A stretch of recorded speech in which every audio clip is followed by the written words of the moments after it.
The economic cost for COVID-19 keeps growing for China, and now it seems that as an immediate consequence of this global backlash, the Dragon could lose three strategically located ports acquired under the Belt and Road Initiative or BRI. These are the Darwin port in Australia, the Haifa port in Israel, and the Hambantota port in Sri Lanka. This could reverse the geopolitical gains that Beijing has made in the recent years, and its maritime Silk Road project could fall in serious jeopardy.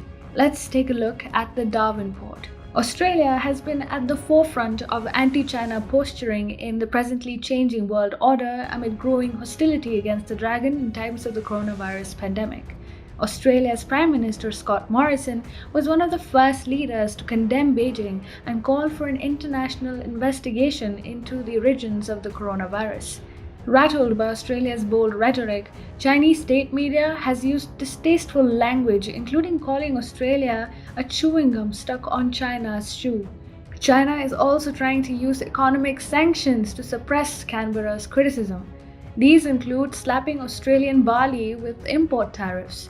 But this has not stopped the Aussies from turning up the heat on Beijing.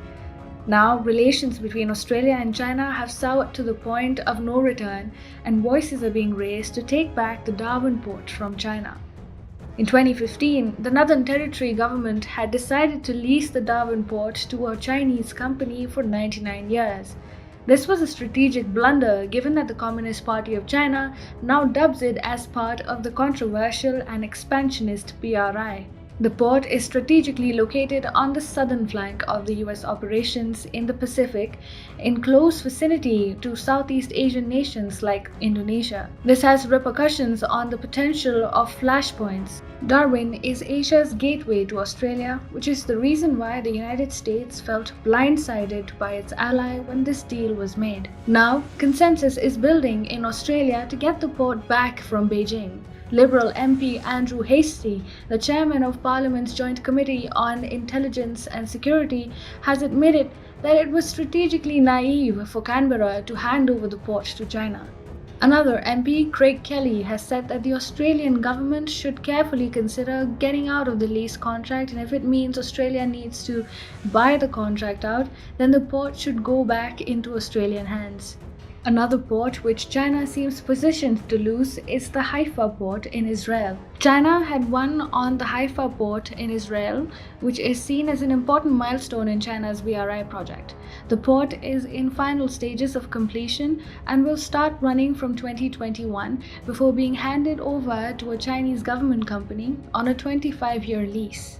But the United States has been apprehensive from the very beginning. Last year, the US Secretary of State Mike Pompeo had warned that Washington could curb security ties with Israel over the latter's China relations. In the COVID-hit world order, animosity between the US and China itself has accelerated unprecedentedly, and now the Pentagon is likely to press Israel much harder on distancing itself from China.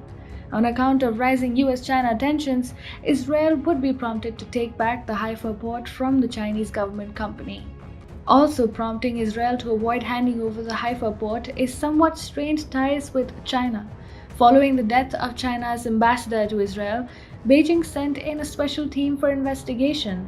This could be a small trigger that further inclines Tel Aviv to avoid handing over the Haifa port on a 25-year lease to Beijing. With this, we arrive at Sri Lanka, where the Hambantota project remains the living example of Beijing's debt trap diplomacy.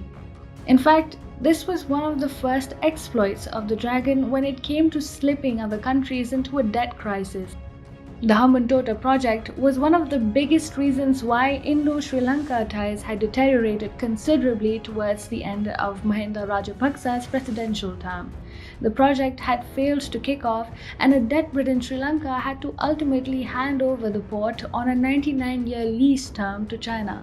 However, when Gotabaya Rajapaksa came into power, he hinted at renegotiations.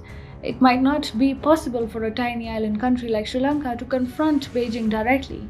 But if China were to lose the Haifa and Darwin ports, a domino effect might just set in. Then New Delhi would also be communicating its concerns to Colombo and nudge the latter into taking back the port from China. Indeed, the coronavirus pandemic is the biggest disruptor in geopolitical equations in a long time, and it could end up robbing Beijing of these three strategically located ports.